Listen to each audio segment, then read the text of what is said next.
हर हर महादेव भक्तों, सावन का महीना शिव भक्तों के लिए प्यार की सौगात लेकर आता है। यही वह महीना है जिसे हम प्यार का महीना भी कहते हैं। पक्षियों की चहचहाट मधुर संगीत में बदल जाती है। वर्षा ऋतुओं का आगमन होता है। प्रकृति जगमग्न हो जाती है। खूबसूरत शब्दों में आपस में बातें करती है। साथ ही साथ शिव भक्त बड़े जोरों शोरों के साथ सावन के महीने का बड़ी ही बेसब्री से इंतजार करते हैं।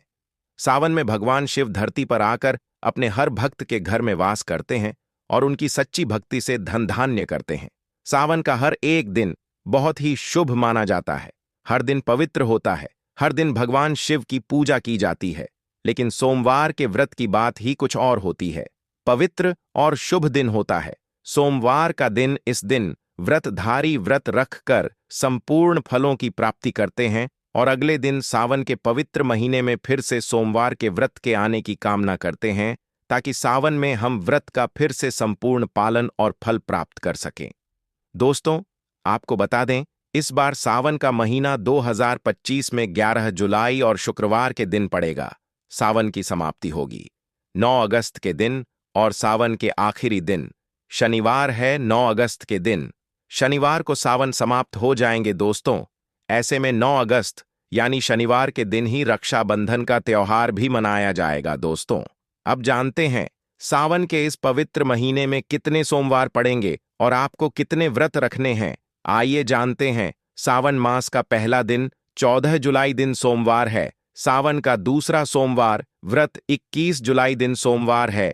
तीसरा सोमवार व्रत 28 जुलाई। सावन का पवित्र चौथा व्रत 4 अगस्त के दिन पड़ेगा और 9 अगस्त को शनिवार के दिन ही रक्षाबंधन के संपूर्ण होने साथ सावन समाप्त हो जाएंगे। दोस्तों, ऐसे में कुल मिलाकर 4 सोमवार पड़ेंगे और अंत में 9 और 9 अगस्त को शनिवार के दिन ही रक्षाबंधन के संपूर्ण होने साथ सावन समाप्त हो जाएंगे। दोस्तों, ऐसे में कुल मिलाकर 4 सोमवार पड़ेंगे और अंत में 9 अगस्त यानी शनिवार के दिन सावन समाप्त हो जाएंगे। दोस्तों, ऐसे में हम जानते हैं सावन के इस पवित्र महीने में कौन सी गलती नहीं करनी चाहिए जिससे कि शिव नाराज ना हो। और सावन व्रत में यह फल तो कभी मत खाना, नहीं तो भगवान भोले बाबा आपसे क्रोधित हो सकते हैं। आपका व्रत टूट सकता है। आइए जानते हैं कुछ ऐसी सावधानियां जिसे भूलकर भी नहीं करना चाहिए। दोस्तों, नंबर 1, शास्त्रों में कहा गया है कि व्रतधारी को उधार मांगकर फल आदि नहीं खाने चाहिए। इससे पाप लगता है और व्रत अधूरा रह जाता है। सोमवार का व्रत हो या कोई भी व्रत क्यों ना हो, पड़ोसियों से मांगकर भी व्रत आदि में फल वगैरह नहीं खाने चाहिए। व्रत में उधार मांगकर खाने से व्यक्ति का व्रत झूठा हो जाता है। ईश्वर की शरण में आने पर व्यक्ति को झूठ नहीं बोलना चाहिए, कर्ज नहीं लेना चाहिए, चुगली आदि नहीं करनी चाहिए, उधार मांगकर भी नहीं खाना चाहिए। अगर आपको कोई अपनी मर्जी से खाने के लिए व्रत में कुछ देता है तो उसे आप खा सकते हैं, लेकिन व्रत में कम से कम उधार मांगकर फल आदि नहीं खाना चाहिए। इससे पाप लगता है और व्यक्ति की पवित्रता भंग हो जाती है। दोस्तों, नंबर 2, सोमवार का व्रत हो या सावन का व्रत, आपको नाशपाती नहीं खाना चाहिए। दरअसल इस फल का नाम नाश यानी नाश करने वाला होता है, इसलिए इस फल को व्रत में नहीं खाना चाहिए। व्रत आदि को छोड़कर किसी और दिन आप कभी भी खा सकते हैं, लेकिन अगर जिस दिन आपका व्रत हो उस दिन नाशपाती का सेवन नहीं करना चाहिए। भगवान को भी नाशपाती नहीं चढ़ाना चाहिए। दोस्तों, नंबर 3, कुत्तू या सिंघाड़े का आटा खाने से भी आपका व्रत टूट सकता है। आपको बता दें, लंबे समय से रखा हुआ आटा आपका व्रत भंग कर सकता है। दरअसल पुराने आटे में घुन आदि कीड़े वगैरह पड़ जाते हैं जो ठीक तरह से दिखाई भी नहीं देते। ऐसा आटा खाने पर दरअसल आप मांस का सेवन करते हैं और व्रत में कीड़े खाना घोर पाप के बराबर माना गया है और आपका व्रत भी भंग हो जाता है। व्रत में ताज़ा आटा खाना चाहिए। लंबे समय से रखे हुए आटे में कीड़े पड़ जाते हैं, ऐसा कभी ना करें। व्रत हमेशा शुद्धता में ही रखना चाहिए। सावन का महीना बड़ा ही पवित्र महीना माना गया है, इसीलिए यह 5 चीजें भगवान शंकर के पास कभी ना रखें। तो चलिए जानते हैं दोस्तों। नंबर 1, जहां रखा हो शिवलिंग या महादेव की कोई भी प्रतिमा, तो वहां पर भूलकर भी चप्पल जूते लेकर नहीं जाना चाहिए। जरा सोचिए, जब आपके कमरे में कोई चप्पल लेकर प्रवेश करता है तो आपको कितना क्रोध आता है। इसी कारण महादेव भी आपसे नाराज हो जाते हैं और आपको मिलने वाला फल नष्ट हो जाता है। ऐसे में मंदिर में नंगे पांव ही प्रवेश करना चाहिए, क्योंकि चमड़े की चप्पल हमेशा अशुद्ध रहती है। इससे देव शक्ति नाराज होती है। दोस्तों, नंबर 2, अक्सर महिलाओं को मासिक धर्म आ जाता है और वह बिना किसी को बताए पूजा पाठ कर लेती है, जो कि शास्त्रों में वर्जित माना गया है। इस समय महिलाओं को जानकर भी अनजान नहीं बनना चाहिए। अगर आपको मासिक पीड़ा है तो घर के बने मंदिर में या बाहर बने मंदिर में कभी प्रवेश नहीं करना चाहिए। इससे देव शक्तियां नाराज होकर आपसे क्रोधित हो सकती हैं। ऐसे समय में शिवलिंग को छूना घोर पाप के बराबर माना गया है। जरा सोचिए, ऐसी अवस्था में जब महिला को बुरा लगता है तो ईश्वर को कितना बुरा लगेगा। इसीलिए महिलाओं को ऐसी अवस्था में मंदिर यात्रा, घर में पूजा पाठ, भगवान की प्रतिमा को छूना या तुलसी में पानी भी नहीं डालना चाहिए। तुलसी का पौधा भी सूख जाता है। जब देव शक्तियां नाराज होती हैं तो लाजमी है कि घर में कंगाली और गरीबी लड़ाई झगड़े होने लगते हैं। ऐसा कभी मत करना दोस्तों। नंबर 3, शास्त्रों में बताया गया है कि जहां होता है शिवलिंग तो वहां पर सभी शक्तियां सक्रिय रहती हैं। अगर घर में होता है शिवलिंग तो वह व्यक्ति महादेव की कृपा सदैव पा लेता है। वास्तुशास्त्र के अनुसार शिवलिंग से हर वक्त ऊर्जा का संचार होता रहता है, इसीलिए शिवलिंग पर जलधारा हमेशा होनी चाहिए, जो ऊर्जा को शांत रखता है। कुछ लोग अपने घर में शिवलिंग तो रख लेते हैं, लेकिन वह 1 हफ्ते के बाद जल चढ़ाते हैं, जो कि बिल्कुल भी अच्छा नहीं माना जाता। अगर आप जल नहीं चढ़ा सकते तो आप अपने घर में शिवलिंग स्थापित कभी न करें, जो कि गरुड़ पुराण में बताया गया है। इससे उल्टा घर में विनाश होता है। दोस्तों, नंबर 4, शास्त्रों में बताया गया है कि तुलसी और महादेव का बैर माना गया है। इसी कारण तुलसी में शिवलिंग और गणेश की प्रतिमा को नहीं रखा जाता। कई लोग जाने अजाने में शिवलिंग को तुलसी में रख देते हैं और घर में परेशानियां आना शुरू हो जाती हैं। इससे महाशक्तियां क्रोधित हो जाती हैं। शिवलिंग पर तुलसी भी नहीं चढ़ाना चाहिए। तुलसी में और शिवलिंग में कुछ दूरी होनी चाहिए। दोस्तों, नंबर 5, घर का मंदिर या बाहर का मंदिर, किसी भी मंदिर में ऐसे व्यक्ति को प्रवेश नहीं करना चाहिए जिसने स्त्री प्रसंग अर्थात संभोग किया हो या उसने मांस खाया हो। अगर आप शारीरिक रूप से गंदे हैं तो मंदिर के आसपास भी नहीं जाना चाहिए। घर के बने मंदिर में कोई कपड़ा आदि डाल देना चाहिए। जरा आप ही सोचिए, क्या आप मांस खाकर या स्त्री के साथ शारीरिक संबंध बनाकर भगवान के पास जाएंगे और क्या वह आपसे प्रसन्न होंगे? बिल्कुल भी नहीं। वह आपसे क्रोधित हो सकते हैं और आपसे नाराज हो जाएंगे। शास्त्रों में इसे घोर पाप माना गया है। इससे व्यक्ति नरक में जाता है। ऐसा दुष्ट स्वभाव मनुष्य की बर्बादी का कारण माना गया है। ऐसा ना करें। ईश्वर के सामने हमेशा नहा धोकर मन पवित्र लेकर ही जाना चाहिए। इससे सभी शक्तियां आपसे प्रसन्न रहती हैं। दोस्तों, सावन के महीने में महादेव को ऐसे बेलपत्र कभी मत चढ़ाना, बहुत ही अशुभ माना जाता है। दोस्तों, पौराणिक मान्यताओं के अनुसार बेलपत्र चढ़ाने से शिव जी का मस्तक शीतल रहता है। बेलपत्र से भगवान शिव की पूजा करने से दरिद्रता दूर होती है और व्यक्ति सौभाग्यशाली बनता है। इससे हनुमान जी भी प्रसन्न होते हैं, क्योंकि वे शिव के ही अवतार हैं और इस बात को शायद ही कोई जानता हो। दोस्तों, पहले आप यह जानें कि बेलपत्र का उपयोग और इसके लाभ कैसे मिलते हैं। दोस्तों, नंबर 1, तीनों लोकों में जितने तीर्थ स्थल प्रसिद्ध हैं वे सभी तीर्थ स्थल बेलपत्र के मूल भाग में स्थित माने जाते हैं। इस बात को शायद ही कोई जानता हो। दोस्तों, नंबर 2, यदि बेल का वृक्ष घर के बीचों बीच या पूर्व दिशा में लगा हो तो घर में धन धान्य की कोई भी कमी नहीं रहती और परिजन खुशहाल रहते हैं। दोस्तों, नंबर 3, जो व्यक्ति बेल के वृक्ष के मूल भाग की गंध, पुष्प आदि से पूजा अर्चना करता है उसे मृत्यु के पश्चात शिवलोक की प्राप्ति होती है। दोस्तों, अब जानते हैं बेलपत्र से जुड़ी कुछ खास बातें। चतुर्थी, अष्टमी, नवमी, चतुर्दशी और अमावस्या तिथियों को संक्रांति के समय और सोमवार को बेलपत्र नहीं तोड़ना चाहिए। पूजा से 1 दिन पूर्व ही बेलपत्र तोड़कर रख लें। दोस्तों, आपको बता दें, बेलपत्र कभी अशुद्ध नहीं होते। यदि आपको पूजा के लिए नया बेलपत्र नहीं मिल रहे हैं तो आप किसी दूसरे के चढ़ाए हुए बेलपत्र को स्वच्छ जल से धोकर भगवान शिव को अर्पित कर सकते हैं। दोस्तों, बेलपत्र में 3 पत्तियां होनी चाहिए। कटी फटी पत्तियों का बेलपत्र भगवान शिव को अर्पित गलती से भी मत करना। कटी फटी पत्तियों को अर्पित करने से शिव का अपमान माना जाता है, और बेलपत्र का भी, इसलिए बेलपत्र की पत्तियां एकदम साफ होनी चाहिए। दोस्तों, सावन के इस पवित्र महीने में अगर जिस व्यक्ति को 5 संकेत मिल जाए तो इससे यह पता चलता है कि महादेव आपकी भक्ति से बहुत प्रसन्न है और आपको धनी होने से कोई भी नहीं रोक सकता। तो चलिए जानते हैं दोस्तों। नंबर 1, बैल का दरवाजे पर आना। नंदी महाराज भगवान भोलेनाथ के वाहन है।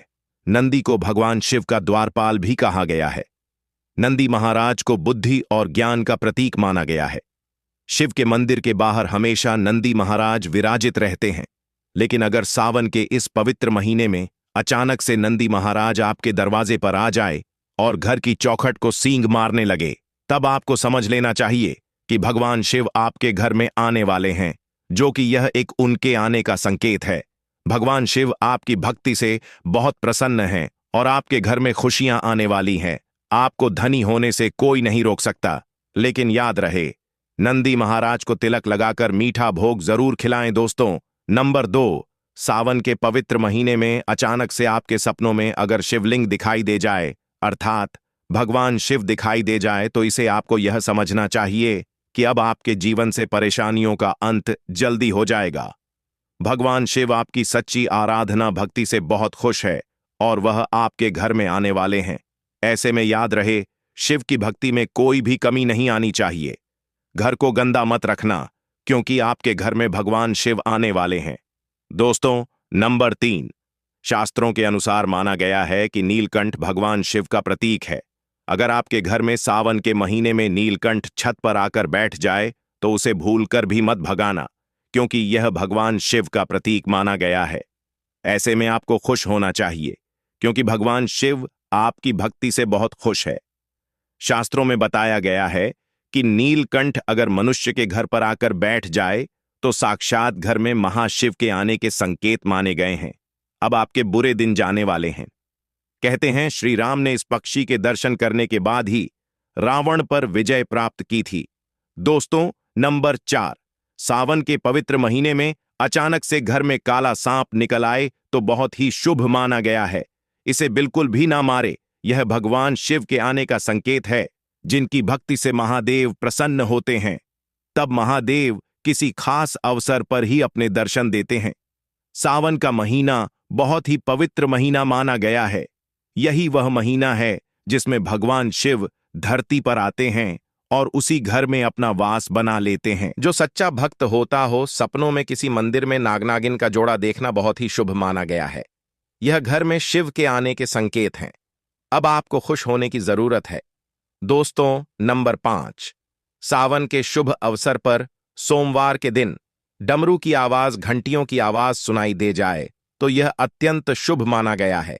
इसका अर्थ यह है कि भगवान भोलेनाथ आपसे प्रसन्न हैं और जल्दी आपके घर और जीवन में प्रवेश करने वाले हैं, जिससे आपका आर्थिक संकट दूर होकर जीवन में सुख समृद्धि आने वाली है। महादेव आपसे बहुत खुश है। दोस्तों, अब जानते हैं सावन के पवित्र समय में मंदिर में घंटी क्यों बजाई जाती है, घंटा क्यों बजाया जाता है, ताली क्यों बजाई जाती है मंदिर के अंदर, कारण क्या है, शंकर के मंदिर में घंटी क्यों बजाई जाती है, शंकर के मंदिर में घंटी को क्यों बजाया जाता है, ताली को बजाना क्यों ना करा जाता है, शिव मंदिर में किस लिए करा जाता है।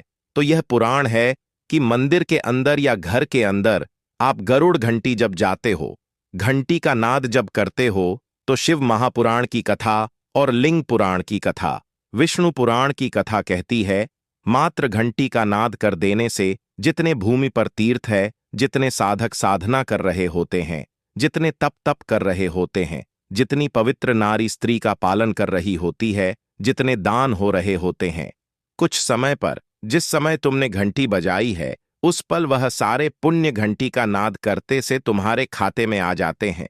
शंकर जी के मंदिर में जाकर ताली का नाद किया जाता है। ताली शिव मंदिर में क्यों बजाई जाती है? मंदिर में जितने भी बैठे होंगे, जो भजन कर रहे होंगे, जो साधना कर रहे हैं, अभिषेक कर रहा है, पूजन कर रहा है, 3 बार ताली बजाने से उनका सारा का सारा पुण्य हमारे खाते में आ जाता है, खींचा चला आता है, हमारा भाग्य प्रबल हो जाता है, 1 सेकंड में हमारे खाते में आ जाता है और हमें लगता है हम शंकर को रिझा रहे हैं। शंकर को रिझाएं, शिव जरूर देते हैं। घर में गरुड़ घंटी का नाद करना दोस्तों, इसलिए बच्चों को खेलने के लिए घंटी नहीं दी जाती। गरुड़ घंटी कोई खेलने को नहीं देता, दूसरा सामान दे देंगे, पर गरुड़ घंटी नहीं देंगे। क्यों नहीं देते? क्योंकि गरुड़ घंटी का जब नाद किया जाता है तो सबका पुण्य हमारे खाते में जाता है। कोई साधारण है घंटी बजाना, पूजन के समय, स्मरण के समय पर भजन आदि करना चाहिए, इसलिए घंटी भी हर कभी नहीं बजाई जाती। और आपसे भी निवेदन है, मंदिर में भी जाओ तो घंटी का नाद करो तो बड़े प्रेम से करो, ऐसे नहीं बजाओ, बजाए जाओ बजाए जाओ। कई मंदिरों में मंदिर का पट बंद हो जाता है तो भी लोग घंटी बजा देते हैं, दोष लगता है। भगवान अगर मंदिर में सो रहे हैं तो उस समय घंटी बजाना घोर पाप माना जाता है। जिस जगह पर ब्राह्मण विद्वान हैं, साधक हैं, संत हैं, साधु हैं, मंदिर अगर बंद होता है तो उसके साथ में घंटी के नीचे के भाग को रस्सी से ऊपर बंद दिया जाता है, जिससे बजे ना कहते हैं।